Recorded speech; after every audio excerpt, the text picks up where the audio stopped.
નમસ્કાર ખેડૂત મિત્રો, કિસાન વિથ નવીન યુટ્યુબ ચેનલમાં તમારું હાર્દિક સ્વાગત છે।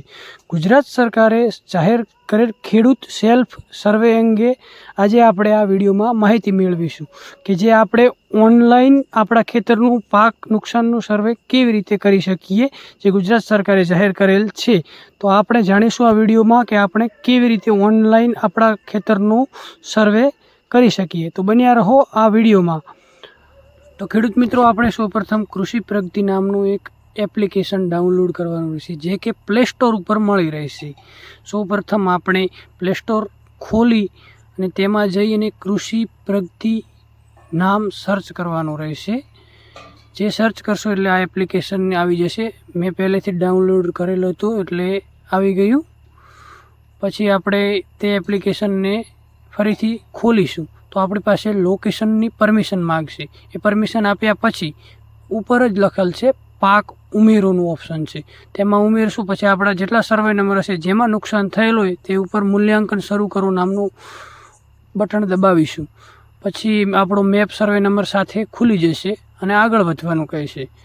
પછી આપણે પાક કેવી રીતે નુકસાન થયું છે તે વિશે આપણે એની માહિતી બધી નાખશું, જેમાં કે આપણો પાક કયો હતો, કયો પાક વાવેલો હતો તે આપણે તેની અંદર નાખીશું। જેમ કે અમારે જુવાર વાવેલી હતી એટલે જુવાર નાખી। પછી આગળ વધીશું એટલે લાઈવ ફોટો પાડવાનું કહેશે કે જે આખા ખેતરનો ફોટો એક ક્લિયર દેખાવો જોઈએ, અને બીજો ફોટો એ પાડવાનું કહેશે કે જે પાકમાં થયેલ નુકસાન છે તે અંગેનો ફોટો પાડવાનું કહેશે। આ બંને પાડી અને આગળ વધવાનું કહેશે। આ બંને કમ્પ્લીટ થયા પછી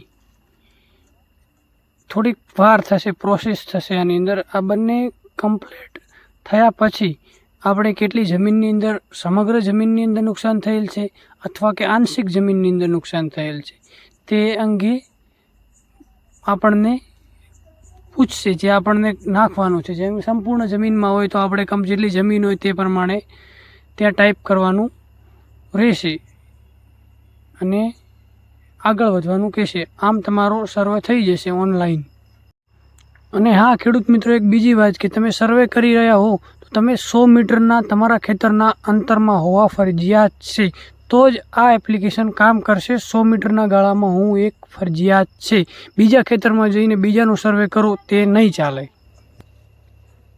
અને હા ખેડૂત મિત્રો, એક બીજી વાત કે તમારે જો આ એપ્લિકેશનની અંદર પહેલાં ઉપયોગ કરવો હોય તો તમારે એગ્રીસ્ટેક નામક રજિસ્ટર્ડ કરવું ફરજિયાત છે, જેમાં તમારી જમીનની નોંધણી કરવી ફરજિયાત છે, તો જ આ એપ્લિકેશનની અંદર તમે તમારા પાક નુકસાનનું સર્વે કરી શકો। વિડીયો પસંદ આવે તો લાઈક કરો, શેર કરો અને સબસ્ક્રાઈબ કરો। કોમેન્ટ કરવાનું ભૂલતા નહીં। કોઈ પણ પ્રકારના પ્રશ્નોની મૂંઝવણ હોય તો કોમેન્ટ જરૂરથી કરજો। જય હિન્દ।